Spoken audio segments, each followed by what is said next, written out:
Internet, what's up? Happy Monday. I'm Christiane Cordero, and you're watching the 734 from WCCO. We know most of you are about to head out the door, maybe head to work this Monday morning. It's about that time, right? Let's get you started strong with today's weather. Maybe you're seeing some snow out your window right now. If you're not, you probably will later this afternoon. Snow's likely, as are the breezes. Temperatures dipping down ever so slightly below freezing, so be careful with those roads if you're heading out today. Of course, if you're commuting, we know downtown Minneapolis, downtown St. Paul can get a little bit dicey, if not for the road conditions themselves, then because of all the traffic. So might want to leave a little bit early if you have to head that direction. All right, now let's talk about this. Today, the iconic Times Square ball will be getting ready for the main event tomorrow.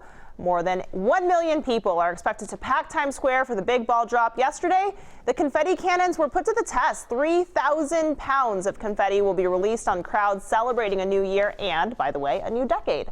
This morning, we want to know how you're celebrating in the Twin Cities. We know how it goes in New York, right? You stand out there for 12 hours, 14 hours, and it's all for that one moment. But we want to know if you have a favorite spot here in the Twin Cities, maybe even beyond in greater Minnesota, to go and ring in the new year. Is there an event that is a must-do event here in the Twin Cities? I'm asking legitimately because I've never actually been in the Twin Cities for New Year's. So let me know. Those watching on Facebook, leave a comment. We'll read through a few of those in just a minute. All right, to the news now, aka back to the weather. If you were driving or walking over the weekend, you probably noticed a whole lot of ice out there. The State Patrol urged people to stay home if at all possible on Saturday morning, and there is no doubt why. The challenge there was, of course, it was popular for people to come home from the holidays on Saturday morning. By mid-afternoon, State Patrol reported 470 crashes. We saw this bus sliding down the hill in Eden Prairie. Two of those crashes, by the way, were fatal. Hundreds of other vehicles had spun out. The only good news to come out of this was all that ice turned our strings into one big ring. The kids sure had fun with it. Kids of all ages, really. In the state of hockey, everybody took advantage of that. Really cool to see all those social media videos coming on in. All right, check out this teamwork over the weekend. This is brothers Bode and Grady Roberts in New York Mills. They were working together to clear off their deck. Quite the contraption there, right? That's pretty awesome. Teamwork makes it work. Gotta love it. Okay, switching gears now. There is a visitation today for 3 Minnesotans killed in a farming accident. All three were overcome by silo fumes in Douglas County earlier this month. The gas that comes from the high moisture corn. On Friday, 11-year-old Alex Basil became the third victim. His father Kurt and Uncle Steve also died. Their funerals are planned for tomorrow at Our Lady of Seven Dolores in Millerville. Tough weekend outside of Minnesota as well. There were attacks at two religious celebrations in other states. Yesterday, a man shot two people dead inside of a church in Texas. Police say other worshipers shot and killed the suspect. It happened at the West Freeway Church of Christ near Fort Worth. Witnesses say the gunman wore a fake beard and glasses during that service and that he was acting strange.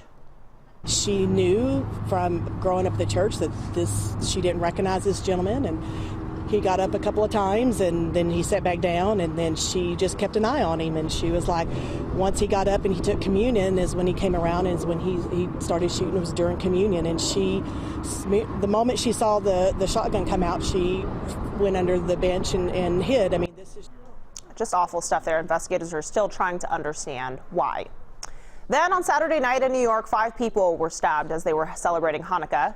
It happened at the rabbi's home north of the city. Police did arrest the suspect, and New York Governor Andrew Cuomo called the attack an act of domestic terrorism.